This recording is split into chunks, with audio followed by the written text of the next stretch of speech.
বলিউডের মিষ্টি মেয়ে খ্যাত অনু আগরওয়াল। ৯০ দশকে নায়ক রাহুল রায়ের সাথে মিলে আশিকির মতো সুপারহিট সিনেমা উপহার দেন তিনি। করতে থাকেন বিভিন্ন বিজ্ঞাপন। অনু পড়াশোনায়ও যথেষ্ট ভালো ছিল।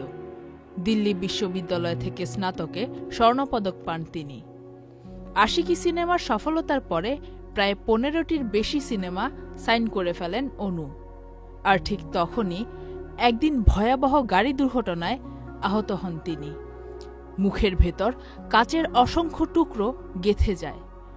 টানা ২৯ দিন তিনি কোমায় থাকেন। এলএমই সার্টিফাইড বিশ্বসেরা কপারে তৈরি ওয়ালটন কেবলস, যা আপনার স্থাপনাকে রাখবে সব সময় নিরাপদ। যেখানে তার বেঁচে থাকাই প্রশ্নবিদ্ধ ছিল, সেখানে শেষমেশ অনু ফিরে আসেন কোমা থেকে। তবে হারিয়ে ফেলেন তার স্মৃতিশক্তি। চেহারায়ও অনেক পরিবর্তন আসে। কাটাছেঁড়া, কেমন যেন একটা ভয়াবহ অবস্থা। নিজেকে এবং পরিবারকে চিনতে পারতেন না তিনি। নিজের অভিনীত সিনেমার ভিডিও দেখেও তেমন একটা লাভ হচ্ছিল না। এভাবে বছর চলে যায়। সঙ্গত কারণেই সব কাজ থেকে তাকে বাদ দেয়া হয়। অনেক সময় লাগে অনু আগরওয়ালের স্মৃতি ফিরে পেতে, কিন্তু এরপর তিনি আর বলিউডে ফিরতে পারেননি। হয়তো ফেরার চেষ্টাও করেননি। আধ্যাত্মিক জীবন বেছে নেন তিনি। বস্তির শিশুদের লেখাপড়া করান আর যোগ ব্যায়াম শেখান। সাধারণ জীবনযাপন শুরু করেন তিনি।